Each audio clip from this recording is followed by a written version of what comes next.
Malaki na po mga kaibigan yung tuko dito sa bayo. Dinosaur. Yan, tingnan niyo po. Mabait yan mga kaibigan. Kahit ilapit niya po yung cellphone, hindi po siya umalis. Crocodile. Kasi hindi ko po yan sinasaktan mga kaibigan. Tingnan niyo po, ang lapit po ng cellphone.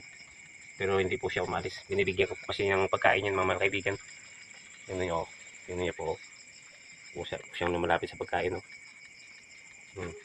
Yan, kita yun naman mga kaibigan.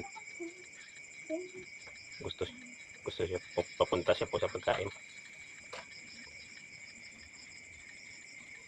Kasi hindi ko po sila sinasaktan dito sa bahay yan mga kaibigan. Yan o. Hindi ko po yan sinasaktan. Kumakain po kasi yan ng ipis.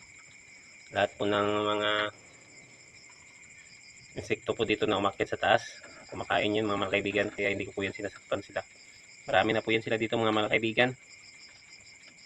Tingnan niyo po. Kahit ilapit niyo po yung cellphone, di po umalis mga kaibigan. Pero mamaya po, kakainin niya po yung pagkain na yun sa plato.